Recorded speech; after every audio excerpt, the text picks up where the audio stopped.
Hi friends, welcome to my YouTube channel. I am your friend Kumar. ಮಾನವನ ಗತಕಾಲದ ಘಟನೆಗಳನ್ನೇ ಇತಿಹಾಸ ಅಂತ ಕರೀತಾರೆ. ಇತಿಹಾಸವನ್ನು ಮೊದಲು ಕಾಲಾನುಕ್ರಮದಲ್ಲಿ ಬರೆದವರು ಗ್ರೀಕರು. ಅವರಲ್ಲಿಯೂ ಗ್ರೀಕ್ನ ಭೂಗೋಳಶಾಸ್ತ್ರಜ್ಞರಾದಂತಹ ಹೆರೋಡಟಸ್. ಆದ್ದರಿಂದ ಆತನನ್ನು ಇತಿಹಾಸದ ಪಿತಾಮಹ ಅಂತ ಕರಿತೀವಿ.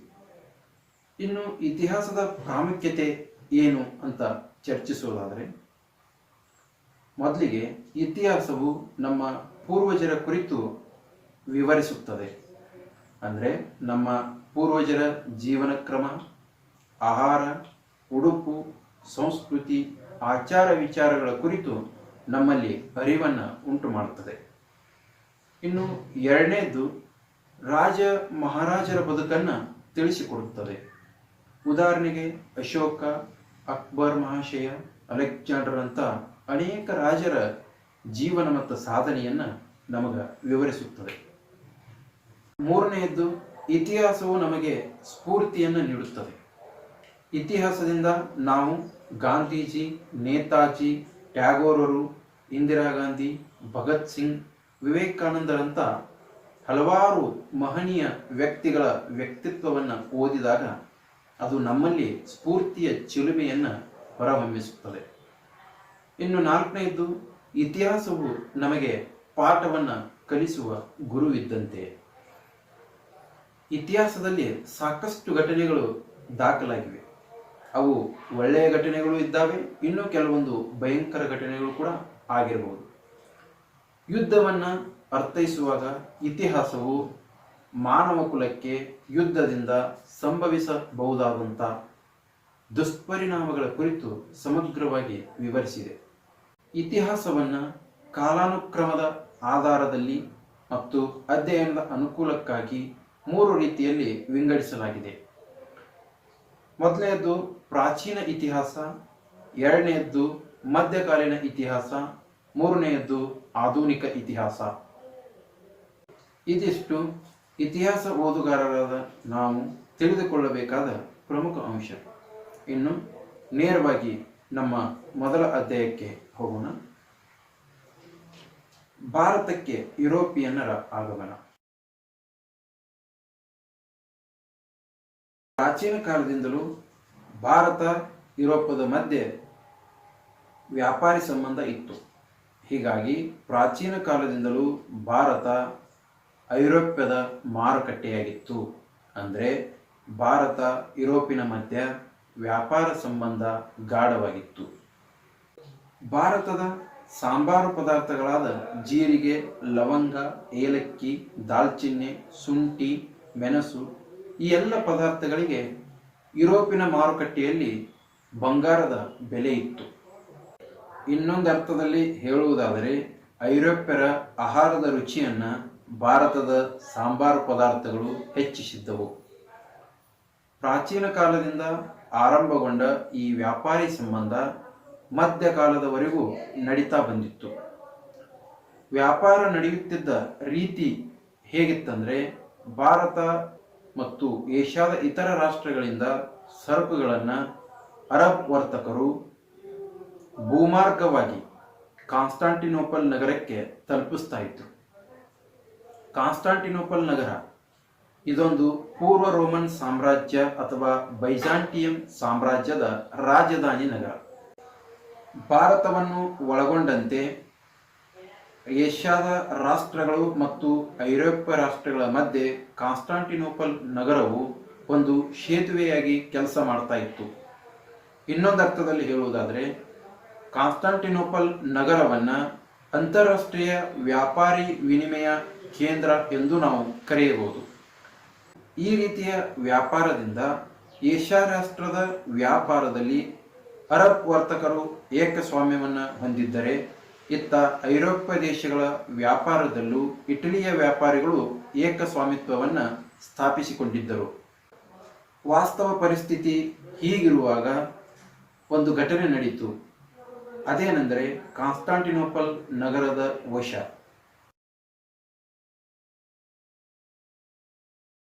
ಕ್ರಿಸ್ತ ಶಕ 1453ರಲ್ಲಿ ಅಟೋಮನ್ ಟರ್ಕರು ಈ ಕಾನ್ಸ್ಟಾಂಟಿನೋಪಲ್ ನಗರವನ್ನು ವಶಪಡಿಸಿಕೊಂಡು ತಮ್ಮ ಸುಪರ್ದಿಯಲ್ಲಿ ಇಟ್ಟುಕೊಂಡರು.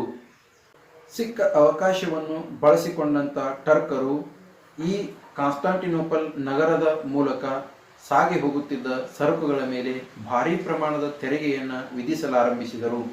ಇದರಿಂದಾಗಿ ಅರಬರು ಮತ್ತು ಇಟಲಿ ವರ್ತಕರು ಲಾಭರಹಿತ ವ್ಯಾಪಾರವನ್ನು ಮಾಡುವಂತಾಯಿತು. ಇದಕ್ಕೆ ಪೂರಕವೆಂಬಂತೆ ಇನ್ನೊಂದೆಡೆ ಅರಬರ ಮತ್ತು ಇಟಲಿ ವರ್ತಕರ ವ್ಯಾಪಾರದ ಏಕಸ್ವಾಮಿತ್ವವನ್ನು ಮುರಿಯಬೇಕೆಂದು ಹಠ ತೊಟ್ಟು ಸ್ಪೇನ್ ಮತ್ತು ಪೋರ್ಚುಗಲ್ನಂಥ ಅನೇಕ ರಾಷ್ಟ್ರಗಳು ಸಾಹಸಿ ನಾವಿಕರಿಗೆ ಹೊಸ ಜಲಮಾರ್ಗಗಳನ್ನು ಕಂಡುಹಿಡಿಯುವಲ್ಲಿ ಪ್ರೋತ್ಸಾಹವನ್ನು ನೀಡತೊಡಗಿದವು. ನವೀನ ಆವಿಷ್ಕಾರಗಳಾದಂಥ ದಿಕ್ಸೂಚಿ, ಅಸ್ಟ್ರೋಲೋಬ್ ಅಥವಾ ನಕ್ಷತ್ರ ಉನ್ನತಿ ಮಾಪನ ಮತ್ತು ಸಿಡಿಮದ್ದುಗಳಂಥ ಬಳಕೆಗಳಿಂದಾಗಿ ಜಲಮಾರ್ಗವು ಈ ಹಿಂದಿಗಿಂತ ಈಗ ಉತ್ತಮವಾಯಿತು. ಇನ್ನು ಅವಶ್ಯಕತೆಯೇ ಆವಿಷ್ಕಾರಕ್ಕೆ ರಹದಾರಿ ಎನ್ನುವಂತೆ ಐರೋಪ್ಯರಲ್ಲಿ ಉಂಟಾದಂಥ ಏಷ್ಯಾದ ಸರಕುಗಳ ಅವಶ್ಯಕತೆ ಆವಿಷ್ಕಾರಕ್ಕೆ ದಾರಿ ಮಾಡಿಕೊಟ್ಟಿತು. ಪೋರ್ಚುಗೀಸ್ ನಾವಿಕ ವಾಸ್ಕೋ ಡ ಗಾಮ ಕ್ರಿಸ್ತಶಕ 1498ರಲ್ಲಿ ಭಾರತದ ಕಲ್ಲಿಕೋಟೆಯನ್ನು ತಲುಪುವ ಮೂಲಕ ಭಾರತಕ್ಕೆ ಹೊಸ ಜಲಮಾರ್ಗವೊಂದನ್ನು ಕಂಡುಹಿಡಿದನು. ಆದ್ದರಿಂದ ಪೋರ್ಚುಗೀಸರೇ ಭಾರತಕ್ಕೆ ಮೊದಲು ಜಲಮಾರ್ಗವನ್ನು ಕಂಡುಹಿಡಿದವರು ಮತ್ತು ಭಾರತಕ್ಕೆ ಜಲಮಾರ್ಗದ ಮೂಲಕ ಬಂದ ಮೊದಲ ಯುರೋಪಿಯನ್ನರೆಂದರೆ ಅವರು ಪೋರ್ಚುಗೀಸರೇ.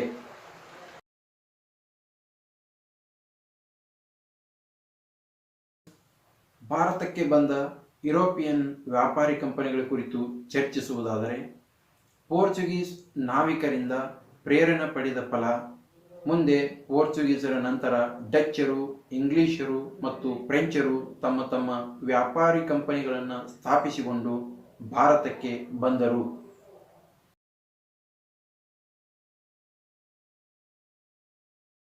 ಪೋರ್ಚುಗೀಸರು ಮೊಟ್ಟ ಮೊದಲು ಭಾರತಕ್ಕೆ ಬಂದ ಯುರೋಪಿಯನ್ನರು. ಇನ್ನು ಕೊನೆಯದಾಗಿ ಭಾರತವನ್ನು ತೊರೆದ ಯುರೋಪಿಯನ್ನರೆಂದರೂ ಕೂಡ ಪೋರ್ಚುಗೀಸರೇ. ಗೋವಾ ಸರಿಸುಮಾರು 4 ಶತಮಾನಗಳ ಕಾಲ ಪೋರ್ಚುಗೀಸರ ವಸಾಹತು ಆಗಿತ್ತು. ಇನ್ನು 1961ರ ಡಿಸೆಂಬರ್ 19ರ ನಂತರ ಗೋವಾ ಪೋರ್ಚುಗೀಸರಿಂದ ವಿಮೋಚನೆಗೊಂಡಿತು. ವಾಸ್ಕೋ ಡ ಗಾಮನ ನಂತರ ಫ್ರಾನ್ಸಿಸ್ಕೋ ಡಿ ಅಲ್ಮಾಡಿಯ ಮೊಟ್ಟ ಮೊದಲು ವೈಸ್ರಾಯಾಗಿ ಭಾರತಕ್ಕೆ ಬಂದನು. ಈತ ನೀಲಿ ನೀರಿನ ನೀತಿ ಅಥವಾ ಬ್ಲೂ ವಾಟರ್ ಪಾಲಿಸಿ ಅಂತಕ್ಕಂಥ ನೀತಿಯನ್ನು, ನೀಲಿ ನೀರಿನ ನೀತಿ ಅಂದರೆ ಸಮುದ್ರದ ಮೇಲಿನ ಏಕಸ್ವಾಮ್ಯಕ್ಕಾಗಿ ನೌಕಾಶಕ್ತಿಯನ್ನು ಬಲಪಡಿಸುವ ನೀತಿ ಎಂದರ್ಥ. ಫ್ರಾನ್ಸಿಸ್ಕೋ ಡಿ ಅಲ್ಮಾಡಿಯ ನಂತರ ಪೋರ್ಚುಗೀಸರ ಪ್ರತಿನಿಧಿಯಾಗಿ ಅಲ್ಫಾನ್ಸೋ ಡಿ ಅಲ್ಬುಕರ್ಕನು ಭಾರತಕ್ಕೆ ಬಂದನು. ಈತನನ್ನು ಭಾರತದಲ್ಲಿ ಪೋರ್ಚುಗೀಸರ ಸಾಮ್ರಾಜ್ಯದ ನಿಜವಾದ ಸ್ಥಾಪಕನೆಂದು ಕರೆಯಲಾಗುತ್ತದೆ. ಕಾರಣ ಕ್ರಿಸ್ತಶಕ 1510ರಲ್ಲಿ ಬಿಜಾಪುರದ ಆಗಿನ ಆದಿಲ್ ಶಾಹಿ ಸುಲ್ತಾನನಿಂದ ಗೋವಾವನ್ನು ವಶಪಡಿಸಿಕೊಂಡು ಅದನ್ನು ಪೋರ್ಚುಗೀಸರ ಆಡಳಿತ ಕೇಂದ್ರವಾಗಿ ನಿರ್ಮಾಣ ಮಾಡಿದನು. ಡಚ್ಚರು ಹಾಲೆಂಡ್ ಅಥವಾ ನೆದರ್ಲ್ಯಾಂಡ್ ದೇಶದಿಂದ ಭಾರತಕ್ಕೆ ವ್ಯಾಪಾರಿ ಉದ್ದೇಶಕ್ಕೆ ಬಂದವರು. ಕ್ರಿಸ್ತಶಕ 1602ರಲ್ಲಿ ಯುನೈಟೆಡ್ ಈಸ್ಟ್ ಇಂಡಿಯಾ ಕಂಪನಿ ಎಂಬ ವ್ಯಾಪಾರಿ ಸಂಸ್ಥೆಯನ್ನು ಕಟ್ಟಿ ಆ ಮೂಲಕ ಪೂರ್ವ ರಾಷ್ಟ್ರಗಳೊಂದಿಗೆ ವ್ಯಾಪಾರ ಮಾಡುವ ಉದ್ದೇಶವನ್ನು ಹೊಂದಿದ್ದರು. ಇವರ ವ್ಯಾಪಾರ ಭಾರತ, ಇಂಡೋನೇಷ್ಯಾ, ಜಾವಾ, ಸುಮಾತ್ರಗಳಲ್ಲಿ ವಿಸ್ತರಿಸಿತ್ತು. ಇನ್ನು ಭಾರತದಲ್ಲಿ ವ್ಯಾಪಾರಿ ನೆಲೆಗಳನ್ನು ಸ್ಥಾಪಿಸಿಕೊಂಡಿದ್ದರು. ಅವುಗಳೆಂದರೆ ಸೂರತ್, ಬ್ರೋಚ್, ಕ್ಯಾಂಬೆ, ಕೊಚ್ಚಿನ್, ಮಚಿಲಿಪಟ್ಟಣಂ, ನಾಗಪಟ್ಟಣಂ, ಚಿನ್ಸೂರುಗಳಲ್ಲಿ ಕೋಟೆಗಳನ್ನು ಕಟ್ಟಿಕೊಂಡಿದ್ದರು.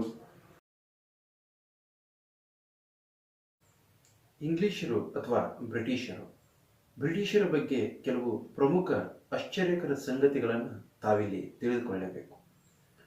ಇಂಗ್ಲಿಷರು ಅಥವಾ ಬ್ರಿಟಿಷರು ಇಂಗ್ಲೆಂಡ್ ದೇಶದವರು. ನೌಕಾಬಲದಲ್ಲಿ ಇಂಗ್ಲಿಷರು ತುಂಬ ಪ್ರಬುದ್ಧರಾಗಿದ್ದರು. ಅಂದರೆ ಅವರ ನೌಕಾಬಲವನ್ನು ಸೋಲಿಸುವುದೆಂದರೆ ಅದು ಅಸಾಧ್ಯವಾದದ್ದು ಎಂಬ ಉತ್ತರ ಜಗತ್ತಿನ ತುಂಬೆಲ್ಲ ಪಸರಿಸಿತ್ತು. ಅಷ್ಟರ ಮಟ್ಟಿಗೆ ಬ್ರಿಟಿಷ್ ಸಾಮ್ರಾಜ್ಯದ ನೌಕಾಬಲ ತನ್ನ ಬಲಿಷ್ಠತೆಯನ್ನು ಹೊಂದಿತ್ತು. ಬ್ರಿಟಿಷರು ತುಂಬಾ ಶಿಸ್ತುಬದ್ಧ ಜೀವಿಗಳು, ಜೊತೆಗೆ ನಿರಂತರ ಪ್ರಯತ್ನಶೀಲ ಪ್ರವೃತ್ತಿಯನ್ನ ಉಳ್ಳವರು. ಆದ್ದರಿಂದಲೇ ಬ್ರಿಟಿಷರು ಇಡೀ ಜಗತ್ತನ್ನೇ ಆಳಿದರು. ನಿಮಗೊಂದು ವಿಷಯ ಗೊತ್ತಾ?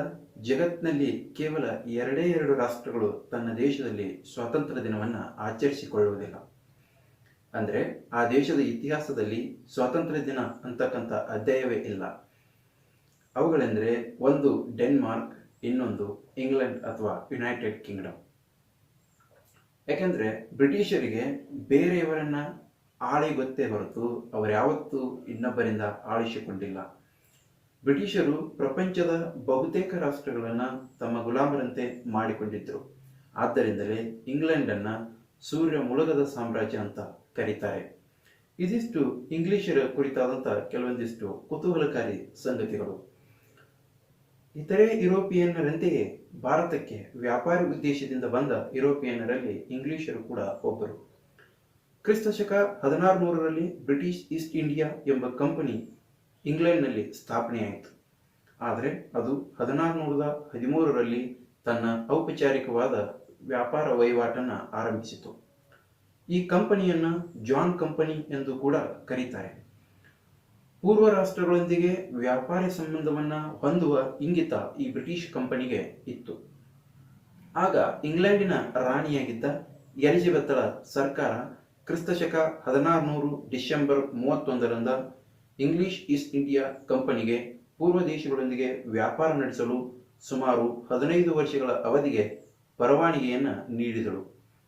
ಈ ಕಂಪನಿ ಮುಂದೆ 1613ರಲ್ಲಿ ತನ್ನ ವ್ಯಾಪಾರವನ್ನು ಔಪಚಾರಿಕವಾಗಿ ಆರಂಭಿಸಿತು.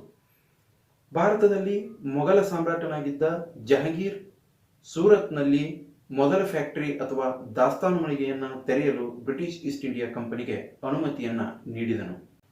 ಮುಂದೆ ಕ್ರಿಸ್ತಶಕ 1617ರಲ್ಲಿ ಇಂಗ್ಲೆಂಡಿನ ರಾಜ 1ನೇ ಜೇಮ್ಸನ ರಾಯಭಾರಿಯಾಗಿ ಜಹಂಗೀರನ ಆಸ್ಥಾನಕ್ಕೆ ಸರ್ ಥಾಮಸ್ ರೋ ಎಂಬ ವ್ಯಕ್ತಿ ಬರ್ತಾನೆ. ಈತ ಜಹಂಗೀರ್ನಿಂದ ಮೊಘಲ ಸಾಮ್ರಾಜ್ಯದಲ್ಲಿ ಇನ್ನಷ್ಟು ಕಡೆಗಳಲ್ಲಿ ಫ್ಯಾಕ್ಟರಿಗಳನ್ನು ಸ್ಥಾಪಿಸಿಕೊಳ್ಳಲು ಅನುಮತಿಯನ್ನ ಪಡೆದುಕೊಳ್ತಾನೆ.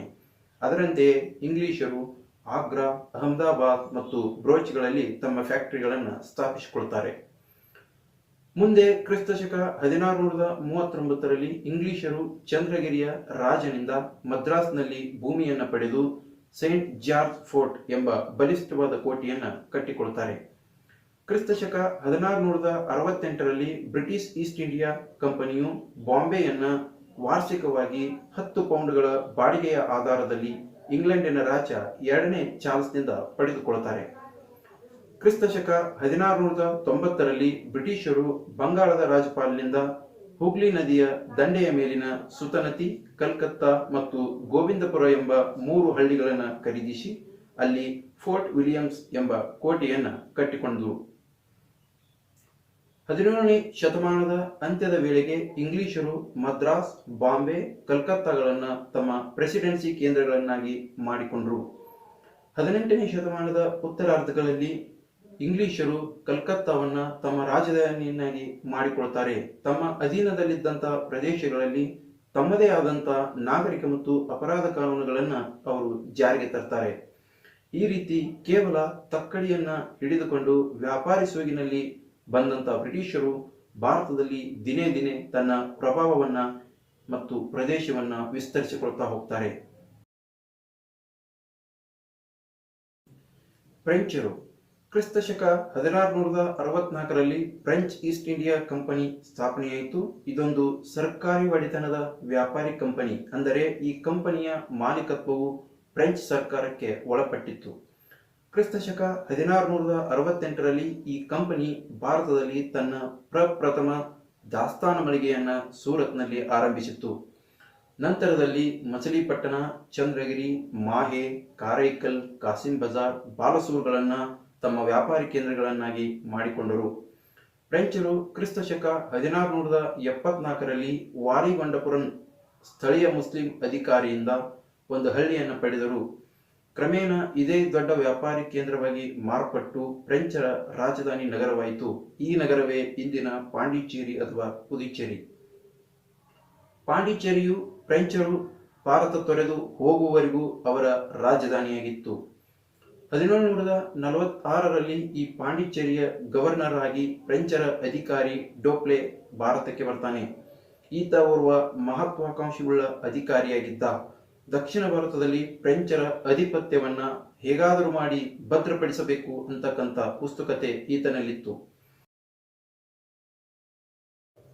ಆಂಗ್ಲೋ ಫ್ರೆಂಚ್ ಕದನಗಳು ಅಥವಾ ಅವುಗಳನ್ನೇ ನಾವು ಕರ್ನಾಟಕ ಕದನಗಳಂತ ಕರಿತೀವಿ. ಬ್ರಿಟಿಷರು ಮತ್ತು ಫ್ರೆಂಚರು ದಕ್ಷಿಣ ಭಾರತದಲ್ಲಿ ತಮ್ಮ ರಾಜಕೀಯ ಪ್ರಭಾವವನ್ನು ಉಳಿಸಿಕೊಳ್ಳಲು ಈ ಶಕ್ತಿ ಪ್ರದರ್ಶನಕ್ಕೆ ಮುಂದಾದರು. ಇದೇ ಸಂದರ್ಭದಲ್ಲಿ ಹೈದರಾಬಾದ್ ಸಂಸ್ಥಾನ ಮತ್ತು ಕರ್ನಾಟಕ ಪ್ರಾಂತದಲ್ಲಿನ ರಾಜಕೀಯ ಅಸ್ಥಿರತೆಯ ಲಾಭ ಪಡೆಯಲು ಫ್ರೆಂಚರು ಮತ್ತು ಬ್ರಿಟಿಷರು ಮುಂದಾಗ್ತಾರೆ. ಇದರ ಪರಿಣಾಮವೇ 3 ಕರ್ನಾಟಕ ಕದನಗಳು ನಡೀತವೆ. ಈ ಕದನಗಳನ್ನು ಅಭ್ಯಸಿಸುವ ಮೊದಲು ಈ ಕರ್ನಾಟಕ ಪ್ರಾಂತ್ಯದ ನೈಜ ಚಿತ್ರಣವನ್ನು ಒಮ್ಮೆ ಅವಲೋಕಿಸಿಕೊಂಡು ಬರೋಣ. ತಮಿಳುನಾಡಿನ ಪೂರ್ವ ಭಾಗದ ಪ್ರದೇಶವನ್ನೇ ಕರ್ನಾಟಕ ಪ್ರದೇಶ ಎಂದು ಕರೆಯುತ್ತಿದ್ದರು. 1724ರಲ್ಲಿ ಅಸಫ್ ಜಾ ಹೈದರಾಬಾದ್ ಸಂಸ್ಥಾನವನ್ನು ಸ್ಥಾಪಿಸಿದ್ದ. ಇವನ ಅಧೀನದಲ್ಲಿ ಈ ಕರ್ನಾಟಕ ಪ್ರಾಂತ ಇತ್ತು. ಈ ಕರ್ನಾಟಕ ಪ್ರಾಂತವನ್ನ ದೋಸ್ತ್ ಅಲಿ ಎಂಬ ಆಡಳಿತಗಾರ ಆಳ್ತಾ ಇದ್ದ. ಅಶಫ್ ಜಾನಿಗೆ ಈತನ ಬಗ್ಗೆ ಅಸಮಾಧಾನ ಇತ್ತು. ಏಕೆಂದರೆ ಕರ್ನಾಟಕ ಪ್ರಾಂತವನ್ನ ಆಳುತ್ತಿದ್ದಂತ ದೋಸ್ತ್ ಅಲಿ ಅಶಫ್ ಜಾನಿಗೆ ನಿಷ್ಠನಾಗಿರಲಿಲ್ಲ. ಪರಿಸ್ಥಿತಿ ಹೀಗಿರುವಾಗ 1740ರಲ್ಲಿ ಮರಾಠರು ಕರ್ನಾಟಕ ಪ್ರಾಂತ್ಯದ ಮೇಲೆ ದಾಳಿ ಮಾಡಿ ಅಲ್ಲಿನ ಆಡಳಿತಗಾರನಾಗಿದ್ದ ದೋಸ್ತ್ ಅಲಿಯನ್ನ ಕೊಂದು ಹಾಕ್ತಾರೆ. ಜೊತೆಗೆ ಜೋಸ್ತ್ ಅಲಿಯ ಅಳಿಯನಾಗಿದ್ದಂತ ಚಂದಾ ಸಾಹೇಬ್ನನ್ನ ಸಾತಾರದ ಜೈಲಿನಲ್ಲಿ ಸೆರೆಯಲ್ಲಿಡ್ತಾರೆ. ಈಗ ಈ ಸಮಯವನ್ನೇ ಸರಿಯಾಗಿ ಬಳಸಿಕೊಂಡಂತ ಅಸಫ್ ಜಾ ತನ್ನ ನಂಬಿಗಸ್ತ ವ್ಯಕ್ತಿಯಾದ ಅನ್ವರುದ್ದೀನ್ನನ್ನ ಕರ್ನಾಟಕ ಪ್ರಾಂತ್ಯದ ನವಾಬನನ್ನಾಗಿ ನೇಮಿಸಿಕೊಳ್ತಾನೆ.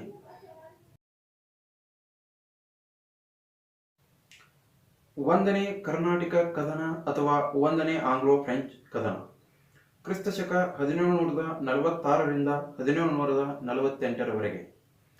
ಡೋಪ್ಲೆಗೆ ಬ್ರಿಟಿಷರ ಪ್ರದೇಶವಾಗಿದ್ದ ಮದ್ರಾಸನ್ನ ವಶಪಡಿಸಿಕೊಳ್ಳುವ ಆಸೆ ಮೂಡುತ್ತೆ. ಆಗ ಆತ ಮಾರಿಷಸ್ನಲ್ಲಿದ್ದ ಲಾಬೋಡಿನಾ ಎಂಬ ಫ್ರೆಂಚ್ ಸೇನಾ ಮುಖ್ಯಸ್ಥನಿಗೆ ಮದ್ರಾಸನ್ನ ಬ್ರಿಟಿಷರಿಂದ ವಶಪಡಿಸಿಕೊಳ್ಳುವಂತೆ ಮನವಿ ಮಾಡಿಕೊಂಡನು. ಡೋಪ್ಲೆನ ಮನವಿಯಂತೆ ಮಾರಿಷಸ್ನ ಫ್ರೆಂಚ್ ಸೇನಾಧಿಕಾರಿ ಲಾಬೋಡಿನಾ ಮದ್ರಾಸನ್ನ ವಶಪಡಿಸಿಕೊಂಡನು. ಆಗ ಅಸಹಾಯಕರಾದಂಥ ಬ್ರಿಟಿಷರು ಕರ್ನಾಟಕ ನವಾಬ ಅನ್ವರುದ್ದೀನ್ ಬಳಿ ಹೋಗಿ ಮದ್ರಾಸನ್ನ ಫ್ರೆಂಚ್ ಅಧಿಕಾರಿ ಲಾಬೋಡಿನಾ ವಶಪಡಿಸಿಕೊಂಡಿದ್ದನ್ನು ತಿಳಿಸಿ ಅದನ್ನು ಪುನಃ ತಮಗೆ ಮರಳಿಸುವಂತೆ ಮನವಿ ಮಾಡಿಕೊಳ್ತಾರೆ. ಕರ್ನಾಟಕ ನವಾಬ ಬ್ರಿಟಿಷರಿಗೆ ಸಹಾಯ ಮಾಡಲು ಮುಂದಾಗಿ ಮದ್ರಾಸಿನಿಂದ ಫ್ರೆಂಚರನ್ನ ಹೊರಗಟ್ಟಲು ತನ್ನ ಸೈನ್ಯವನ್ನ ಕಳುಹಿಸಿಕೊಡ್ತಾನೆ. ಆದರೆ ಆ ಸೈನ್ಯ ಸೋಲುತ್ತದೆ. ಅಂದರೆ ಮತ್ತೆ ಫ್ರೆಂಚರೇ ಗೆಲ್ಲುತ್ತಾರೆ. ಕೊನೆಗೆ ಲಾಬೋಡಿನಾನೇ ಸ್ವತಃ ಮದ್ರಾಸನ್ನ ಬ್ರಿಟಿಷರಿಗೆ ಹಣವನ್ನು ಪಡೆದು ಡೋಪ್ಲೆಗೆ ತಿಳಿಸದೆ ಬಿಟ್ಟುಕೊಟ್ಟು ಮಾರಿಷಸ್ಗೆ ಹೊರಟು ಹೋಗ್ತಾನೆ. ಅಂದರೆ ಲಾಬೋಡಿನಾನೇ ಡೋಪ್ಲೆಗೆ ತಿಳಿಸದೆ ಬ್ರಿಟಿಷರಿಂದ ಹಣ ಪಡೆದು ಮದ್ರಾಸನ್ನ ಬಿಟ್ಟುಕೊಟ್ಟು ಮಾರಿಷಸ್ಗೆ ಮರಳುತ್ತಾನೆ. ಇದರಿಂದ ಕೋಪಗೊಂಡ ಡೋಪ್ಲೆ ಪುನಃ ಮದ್ರಾಸನ್ನ ವಶಪಡಿಸಿಕೊಳ್ಳಲು ಮುಂದಾದರೂ ಕೂಡ ವಿಫಲನಾಗ್ತಾನೆ. ಅಂತಿಮವಾಗಿ ಈ ಯುದ್ಧ ಫ್ರಾನ್ಸ್ ಮತ್ತು ಇಂಗ್ಲೆಂಡ್ ನಡುವೆ ಎಕ್ಸ್ ಚಾಪಲ್ ಅಂತಕ್ಕಂಥ ಒಪ್ಪಂದದೊಂದಿಗೆ ಕೊನೆಗೊಳ್ಳುತ್ತದೆ. ಮೊದಲೇ ಕರ್ನಾಟಕ ಯುದ್ಧ ಕೊನೆಗೊಳ್ಳುವ ಹೊಸ್ತಿನಲ್ಲಿಯೇ ಇನ್ನೊಂದು ಮಹತ್ತರ ಘಟನೆ ನಡೆಯುತ್ತದೆ. ಅದೇನೆಂದರೆ ಹೈದರಾಬಾದಿನ ಸಂಸ್ಥಾನದ ನಿಜಾಮನಾಗಿದ್ದ ಅಶಫ್ ಜಾ ಕ್ರಿಸ್ತಶಕ 1748ರಲ್ಲಿ ಮರಣ ಹೊಂದಿದ. ಆಗ ಸಿಂಹಾಸನಕ್ಕಾಗಿ ಆತನ ಮಗ ನಾಸಿರ್ ಜಂಗ್ ಮತ್ತು ಅಶಫ್ ಜಾನಳ ಮಗಳ ಮಗನಾದಂಥ ಮುಜಫರ್ ಜಂಗ್ ಇವರುಗಳ ನಡುವೆ ಕಲಹ ಆರಂಭವಾಯಿತು. ಇತ್ತ ಕರ್ನಾಟಕ ಪ್ರಾಂತ್ಯದಲ್ಲಿ ದೋಸ್ತ್ ಅಲಿಯ ಅಳಿಯನಾಗಿದ್ದಂಥ ಚಂದಾ ಸಾಹೇಬ್ ಸತಾರ ಜೈಲಿನಿಂದ ತಪ್ಪಿಸಿಕೊಂಡು ಬಂದು ಕರ್ನಾಟಕ ಪ್ರಾಂತ್ಯದ ಸಿಂಹಾಸನ ತನಗೇ ಬೇಕು ಎಂದು ಹಠ ಹಿಡಿಯತೊಡಗಿದ. ಆಗ ಅಲ್ಲಿನ ನವಾಬ ಅನ್ವರುದ್ದೀನ್ ಮತ್ತು ಚಂದಾ ಸಾಹೇಬರ ಮಧ್ಯೆ ಸಿಂಹಾಸನ ಕಲಹ ಉಂಟಾಯಿತು. ಈಗ ಫ್ರೆಂಚರು ಹೈದರಾಬಾದಿನಲ್ಲಿ ಮುಜಫರ್ ಜಂಗನಿಗೂ ಮತ್ತು ಕರ್ನಾಟಕದಲ್ಲಿ ಚಂದಾ ಸಾಹೇಬನಿಗೂ ತಮ್ಮ ಬೆಂಬಲವನ್ನು ನೀಡಿದರೆ, ಇತ್ತ ಬ್ರಿಟಿಷರು ಇದಕ್ಕೆ ಪ್ರತಿಯಾಗಿ ಹೈದರಾಬಾದಿನಲ್ಲಿ ನಾಸಿರ್ ಜಂಗನಿಗೆ ಮತ್ತು ಕರ್ನಾಟಕ ಪ್ರಾಂತ್ಯದಲ್ಲಿ ಅನ್ವರುದ್ದೀನಿಗೆ ತಮ್ಮ ಬೆಂಬಲವನ್ನು ಕೊಟ್ಟರು. ಕ್ರಿಸ್ತಶಕ 1749ರಲ್ಲಿ ಚಂದಾ ಸಾಹೇಬ್, ಮುಜಫರ್ ಜಂಗ್ ಮತ್ತು ಫ್ರೆಂಚರ ಸೇನೆಗಳು ಒಟ್ಟಾಗಿ ಸೇರಿ ಕರ್ನಾಟಕ ಪ್ರಾಂತದ ನವಾಬ ಅನ್ವರುದ್ದೀನ್ನನ್ನ ಆಂಬೋರ್ ಕದನದಲ್ಲಿ ಕೊಂದು ಹಾಕ್ತಾರೆ. ಪರಿಣಾಮವಾಗಿ ಚಂದಾ ಸಾಹೇಬ್ ಕರ್ನಾಟಕದ ನವಾಬನಾದನು. ಅನ್ವರುದ್ದೀನ್ನ ಮಗನಾದ ಮಹಮ್ಮದ್ ಅಲಿಯು ಬ್ರಿಟಿಷರ ನೆರವಿನಿಂದ ತಿರುಚಿನಾಪಳ್ಳಿಯಲ್ಲಿ ರಕ್ಷಣೆಯನ್ನು ಪಡೆದುಕೊಳ್ತಾನೆ. ಇತ್ತ ಹೈದರಾಬಾದಿನ ಕಥೆಯು ಭಿನ್ನವಾಗಿರಲಿಲ್ಲ. ಹೈದರಾಬಾದಿನಲ್ಲಿ ಮುಜಾಫರ್ ಜಂಗನು ಚಂದಾ ಸಾಹೇಬ್ ಮತ್ತು ಫ್ರೆಂಚರ ಸಹಾಯದಿಂದ ನಾಸಿರ್ ಜಂಗನನ್ನು ಕೊಂದು ನಿಜಾಮನಾಗ್ತಾನೆ. ಆದರೆ ಕೆಲವೇ ದಿನಗಳಲ್ಲಿ ಆತನನ್ನು ಕೊಲೆ ಮಾಡಲಾಗುತ್ತೆ. ಆಗ ಖಾಲಿಯಾದಂಥ ನಿಜಾಮನ ಸ್ಥಾನಕ್ಕೆ ಫ್ರೆಂಚರು ಅಶಫ್ ಜಾನನ ಇನ್ನೊಬ್ಬ ಮಗನಾಗಿದ್ದ ಸಲಾಬತ್ ಜಂಗನನ್ನು ನೇಮಿಸಿದರು. ಆ ಮೂಲಕ ಸಲಾಬತ್ ಜಂಗನು ಹೈದರಾಬಾದಿನ ನಿಜಾಮನಾದನು. ಇದಿಷ್ಟು ಎರಡನೇ ಕರ್ನಾಟಕ ಕದನದ ಪೂರ್ವದಲ್ಲಿ ಇರ್ತಕ್ಕಂಥ ಪರಿಸ್ಥಿತಿ. ಇತ್ತ ಕಡೆ ಕರ್ನಾಟಕ ಪ್ರದೇಶದಲ್ಲಿ ಫ್ರೆಂಚರು ಚಂದಾ ಸಾಹೇಬನನ್ನ ನವಾಬನನ್ನಾಗಿ ಮಾಡಿದ್ರು. ಈ ಅವಧಿಯಲ್ಲಿ ಇಂಗ್ಲಿಷರ ಈಸ್ಟ್ ಇಂಡಿಯಾ ಕಂಪನಿಯ ಅಧಿಕಾರಿಯಾಗಿದ್ದ ರಾಬರ್ಟ್ ಕ್ಲೈವನು ಕರ್ನಾಟಕ ರಾಜಧಾನಿಯ ಆರ್ಕಾಟದ ಮೇಲೆ ಆಕ್ರಮಣವನ್ನು ಮಾಡಿ ಅಲ್ಲಿನ ಫ್ರೆಂಚ್ ಸೇನೆ ಮತ್ತು ಚಂದಾ ಸಾಹೇಬನನ್ನ ಸೋಲಿಸಿದನು. ಅಷ್ಟೇ ಅಲ್ಲದೆ ಈ ಕದನದಲ್ಲಿ ಚಂದಾ ಸಾಹೇಬನನ್ನ ಕೊಂದು ಹಾಕಲಾಯಿತು. ಚಂದಾ ಸಾಹೇಬನ ಸ್ಥಾನದಲ್ಲಿ ಬ್ರಿಟಿಷರು ಪುನಃ ಅನ್ವರುದ್ದೀನ್ನ ಮಗನಾದಂಥ ಮಹಮ್ಮದ್ ಅಲಿಯನ್ನ ನವಾಬನನ್ನಾಗಿ ಮಾಡಿದರು. ಆ ಮೂಲಕ ಈ ಕದನದಲ್ಲಿ ಫ್ರೆಂಚರಿಗೆ ಹಿನ್ನಡೆಯಾಯಿತು. ಇನ್ನು ಎರಡನೇ ಕರ್ನಾಟಕ ಕದನವು ಪಾಂಡಿಚೇರಿ ಒಪ್ಪಂದದೊಂದಿಗೆ ಕೊನೆಗೊಂಡಿತು. ಈ ಕದನದ ಸೋಲಿನ ನೈತಿಕತೆಯನ್ನ ಡುಪ್ಲೆನ ಮೇಲೆ ಹೊರಿಸಿ ಫ್ರೆಂಚ್ ಸರ್ಕಾರ ಆತನನ್ನ ಭಾರತದಿಂದ ವಾಪಸ್ ತನ್ನ ತಾಯ್ನಾಡಿಗೆ ಕರೆಸಿಕೊಂಡಿತು.